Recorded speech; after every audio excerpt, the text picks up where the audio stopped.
মানুষের পোশাক দেখে কাউকে বিচার করতে নেই, একটু খেয়াল করে দেখুন। আরে কি ব্যাপার, আপনাদের এই অনুষ্ঠানে এ ধরনের লোক কিভাবে আসে?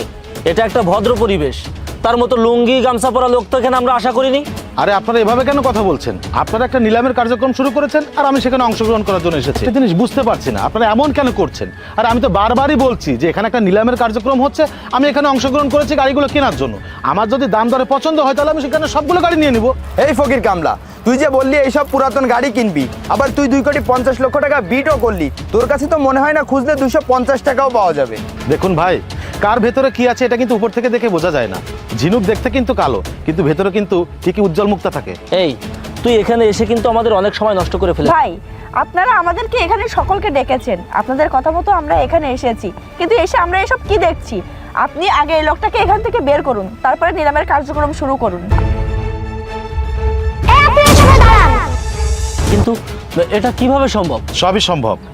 আমি জানি আপনাদের আমার কোনো কথা বিশ্বাস হচ্ছে না। কলটা রিসিভ করুন এবং লাউডে দিন। আসসালামু আলাইকুম স্যার। ওয়ালাইকুম আসসালাম। শুনুন, আপনাকে একটা কথা বলতে ভুলে গেছি। আজ ওখানে নিলামে কামরুল সাহেব আসবেন। উনি কিন্তু অনেক বড় একজন বিজনেসম্যান। ওনার সাথে কোঅপারেট করে কাজ করবেন। মনে রাখবেন, আমাদের বেশিরভাগ ডিল ওনার কোম্পানির সাথে হয়, সেইভাবে ওনার সাথে ব্যবহার করবেন। রাখছি। জি স্যার, আসসালামু আলাইকুম।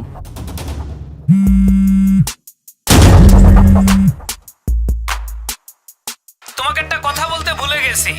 তুমি তো নিলামে গেছো, একটা কথা মনে রেখো, ওখানে কামরুল সাহেব নামে একটা লোক আসবে। উনি কিন্তু অনেক বড় মাপের লোক। ওনার সাথে খুব সংযমী হয়ে কথা বলবে, কোনো রকম বেয়াদবি যেন না হয়। কথাটা মাথায় রেখো। সরি স্যার, আপনাকে চিনতে না পেরে আপনার সঙ্গে অনেক খারাপ ব্যবহার করে ফেলেছি, আপনি আমাকে ক্ষমা করে দিন। হ্যাঁ স্যার, আমি আসলে আপনার সাথে দুর্ব্যবহার করে ফেলেছি, আপনি আমাকে ক্ষমা করে দিন। কিন্তু স্যার, আপনি এত বড় একজন বিজনেসম্যান হয়েও এখানে এই পোশাকে কেন আসলেন? তাছাড়া মামুনি এখানে হাতে ব্যাগ নিয়ে এভাবে কেন এসেছে? আসলে আমি একটু দেখতে চাচ্ছিলাম যে একজন মানুষ মানুষকে সম্মান করে নাকি মানুষের পোশাককে সম্মান করে। আমি এখানে না আসলে তো বুঝতেই পারতাম না যে আপনারা মানুষের পোশাক দেখে বিচার করেন। যাই হোক, আর আপনার জন্য কি বললেন? আমার মেয়েকে আমি কেন এখানে আসতে বলেছি? আমি আমার মেয়েকে এখানে আসতে বলেছি, আর এই ব্যাগে 3 কোটি টাকা আছে। আমি আপনাদের সকল গাড়ি বিনা নিলামে 3 কোটি টাকা কিনে নিলাম।